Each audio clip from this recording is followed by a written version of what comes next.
even before, ang kanila mismong kaalyado, walang iba kundi si Mayor Magalong, ang nagsabi mismo na mayroong mali sa execution sa EJK.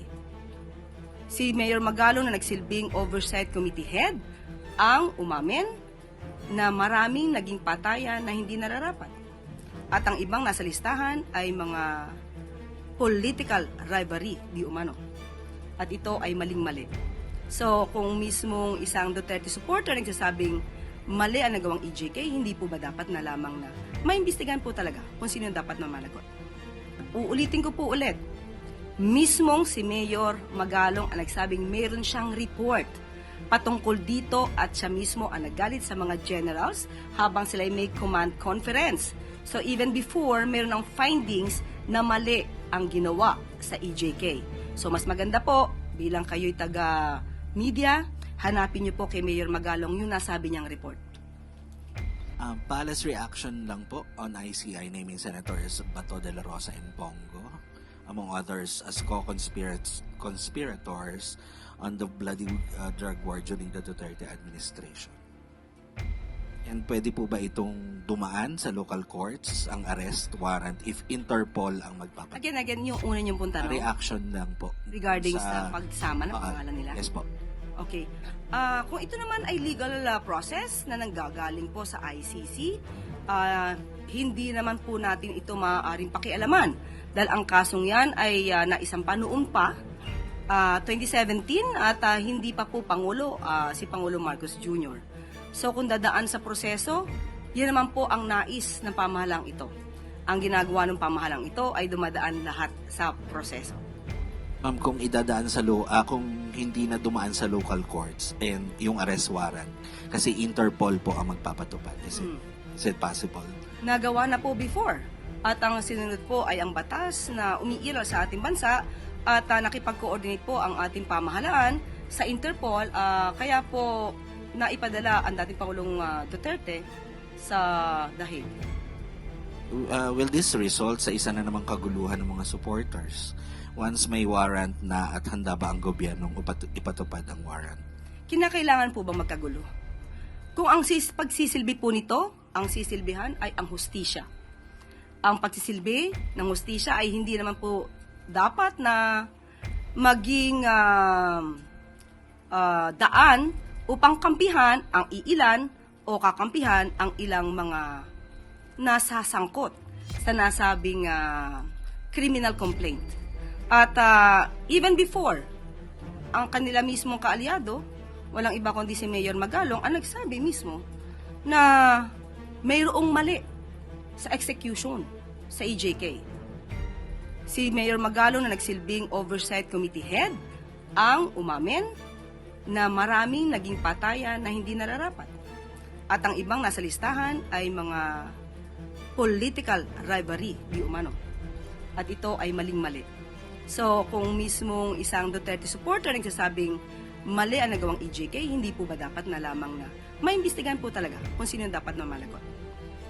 And last na lang po, do you have a message sa mga supporters ng nila Senator Bongo, Senator Bato, na hindi na magkaroon ng kaguluhan? Hindi po dapat i-encourage ni naman na magkagulo kung nagsisilbi lamang po ng valid warrant of arrest. Muli, ang kaso na isinampa, kung meron naman pong batayan, ay dapat lamang po madinggin. Para malaman natin, pareho naman po ito magiging hustisya sa dalawang panig. Hustisya sa mga di umanong naging biktima ng EJK, ng extrajudicial killings, at ito ay magsisilbi ring hustisya para doon sa naaakusahan kung mapapakita niyang wala naman siyang kinalaman at wala siyang kasalanan, maaaring magkaroon ng acquittal sa nasabing kaso. Just a related question from Ivan Mayrina, GMA 7.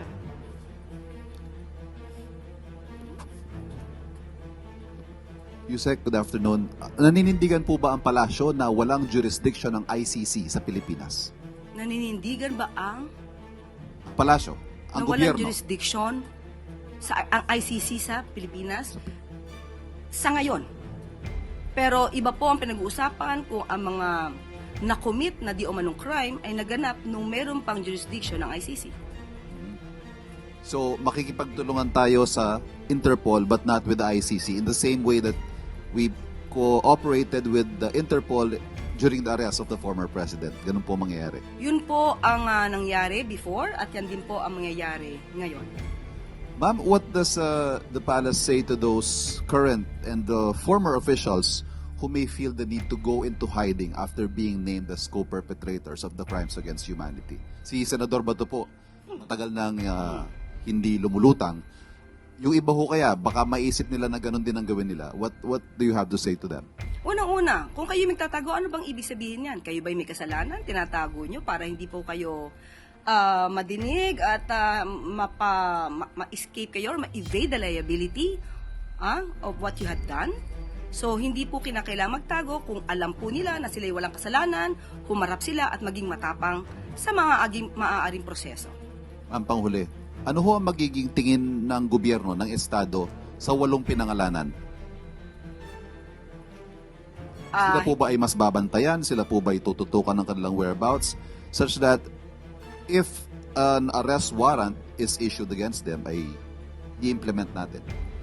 Kapag may warrant of arrest na na-issue na po, kailangan i-implement. So kung babantayan sila, sa ngayon wala pa pong dahilan para sila ibantayan dahil wala pa pong nare-receive ang gobyerno ng warrants of arrest. Maraming salamat. Next question, Malaki Tina Maralit ng Manila Times. Good afternoon, Yusek. In relation po sa unang napag-usapan, ano po ang reaksyon ng palasyo sa sinabi ng PDP Laban over the weekend that the Marcos admin is quote-unquote enabling such derogation of our sovereignty and attempting to divert attention from the massive corruption scandal kaya naisama sila Senator De La Rosa and Senator Go as co-perpetrators in Duterte's ICC case? Unang-una po, bakit naman sasabihin na nagda-divert na naman ang attention? Hindi ito diversion dahil matagal na po ang kasong ito na nakasampa sa ICC. Hindi pa nga po si Pangulong Marcos Jr. ay naisampa na ito. So hindi po dapat ipahid sa ating Pangulo at sa gobyernong ito kung nagkaroon man po ng findings patungkol dyan ang ICC dahil wala naman pong impluensya ang ating gobyerno sa International Criminal Court. At kung sasabihin nila na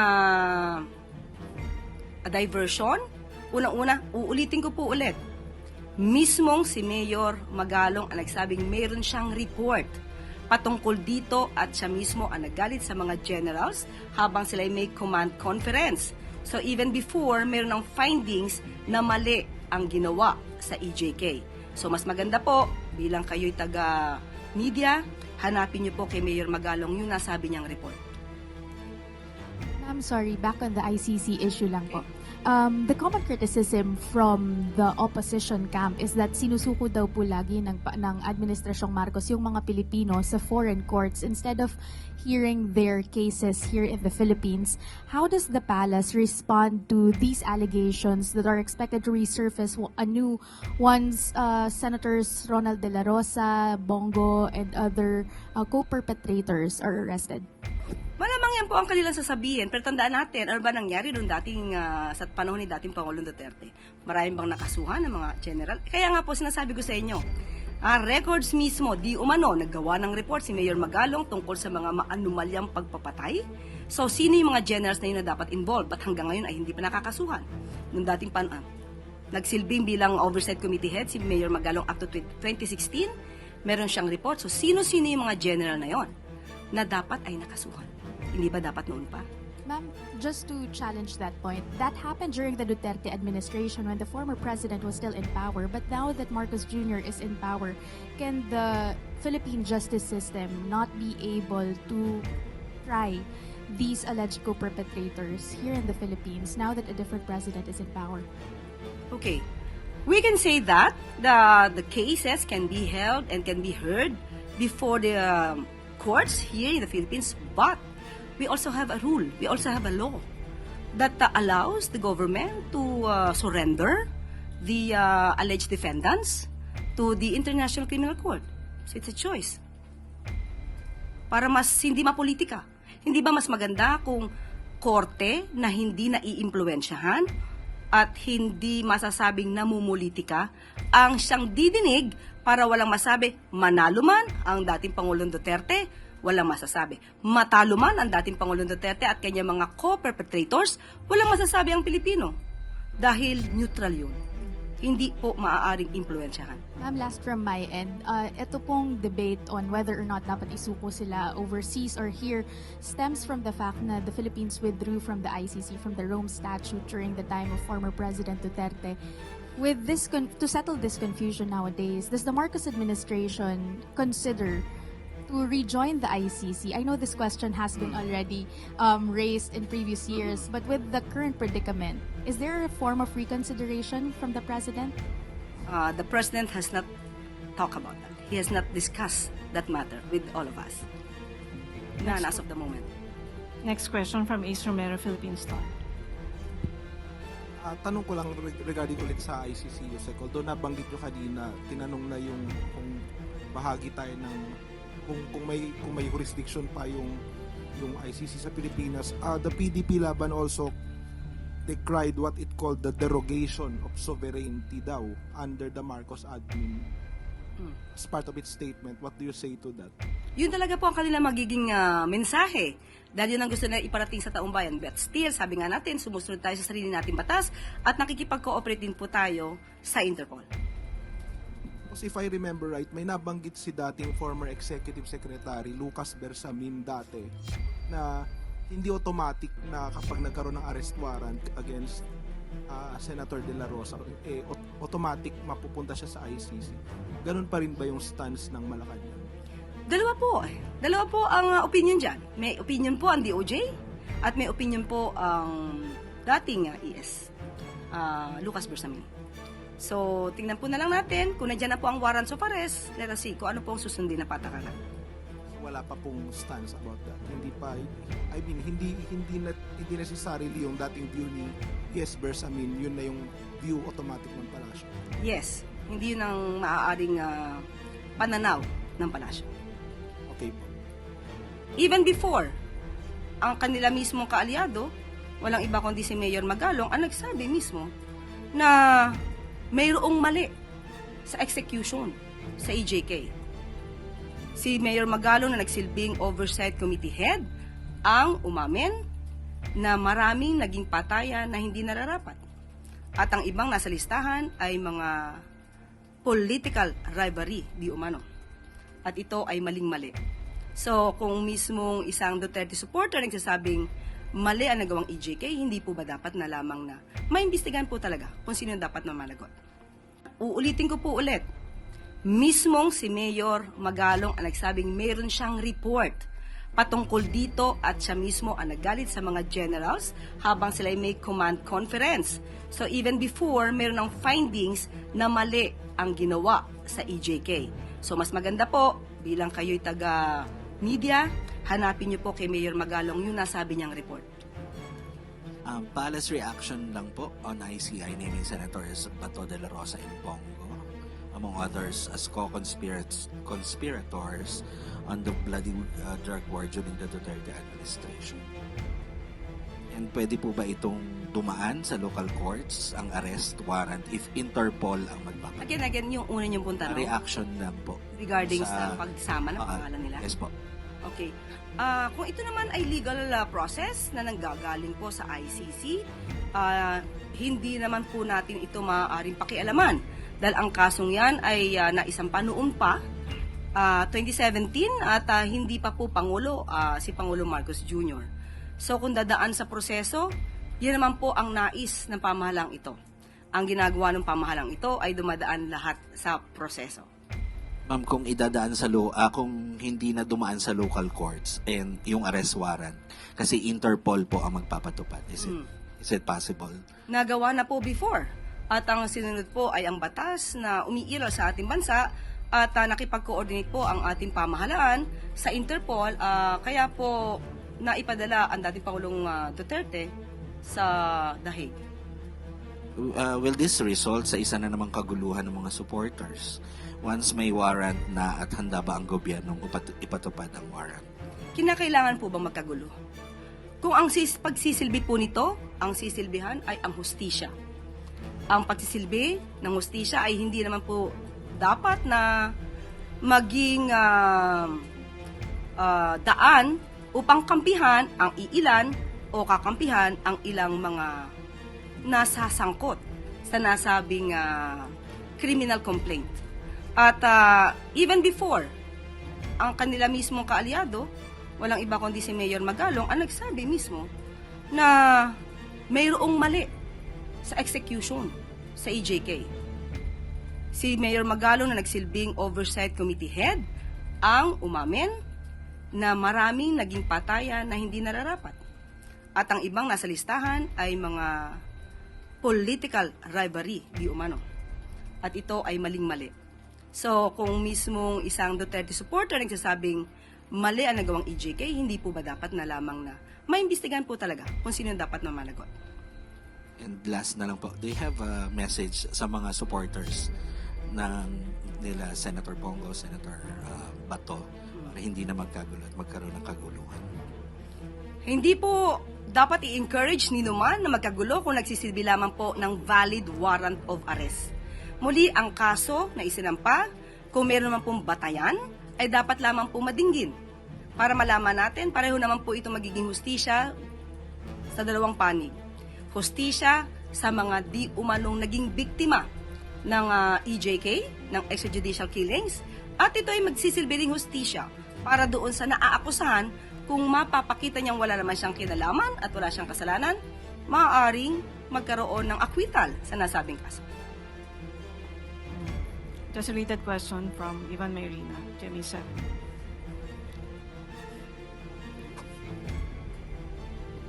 Yusek, good afternoon.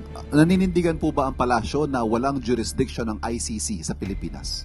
Naninindigan ba ang Palasyo, ang na walang gobyerno. jurisdiction sa ang ICC sa Pilipinas sa ngayon.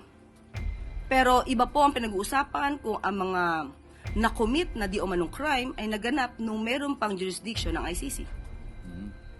So, makikipagtulungan tayo sa Interpol but not with the ICC in the same way that we cooperated with the Interpol during the arrest of the former president. Ganun po mangyayari. Yun po ang nangyari before at yan din po ang mangyayari ngayon. Ma'am, what does the palace say to those current and former officials who may feel the need to go into hiding after being named as co-perpetrators of the crimes against humanity? Si Senador Bato po, matagal nang hindi lumulutang. Yung iba ho kaya, baka maisip nila na ganun din ang gawin nila. What do you have to say to them?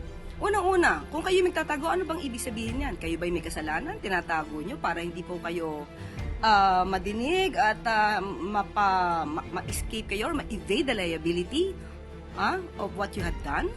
So, hindi po kinakailangan magtago kung alam po nila na sila'y walang kasalanan, humarap sila at maging matapang sa mga maaaring proseso. Ang panghuli, ano ho ang magiging tingin ng gobyerno, ng Estado, sa 8 pinangalanan? Sila po ba ay mas babantayan? Sila po ba ay tututukan ng kanilang whereabouts? Such that if an arrest warrant is issued against them, ay i-implement natin. Kapag ka may warrant of arrest na na-issue na po, kailangan i-implement. So kung babantayan sila, sa ngayon wala pa pong dahilan para sila ibantayan dahil wala pa pong nare-receive ang gobyerno ng warrants of arrest. Maraming salamat. Next question mula kay Tina Maralit na Manila Times. Good afternoon, Yusek. In relation po sa unang napag-usapan, ano po ang reaksyon ng palasyo sa sinabi ng PDP Laban over the weekend that the Marcos admin is quote-unquote enabling such derogation of our sovereignty and attempting to divert attention from the massive corruption scandal, kaya naisama sila Senator De La Rosa and Senator Go as co-perpetrators in Duterte's ICC case? Unang-una po, bakit naman sasabihin na nagda-divert na naman ang attention? Hindi ito diversion dahil matagal na po ang kasong ito na nakasampa sa ICC. Hindi pa nga po si Pangulo Marcos Jr. ay naisampa na ito. So hindi po dapat ipahid sa ating Pangulo at sa gobyernong ito kung nagkaroon man po ng findings patungkol dyan ang ICC dahil wala naman pong impluensya ang ating gobyerno sa International Criminal Court. At kung sasabihin nila na diversion. Unang-una, uulitin ko po ulit. Mismong si Mayor Magalong ang nagsabing mayroon siyang report patungkol dito at siya mismo ang naggalit sa mga generals habang sila may command conference. So even before, mayroon ng findings na mali ang ginawa sa EJK. So mas maganda po, bilang kayo'y taga-media, hanapin niyo po kay Mayor Magalong yung nasabi niyang report. Ma'am, sorry, back on the ICC issue lang po.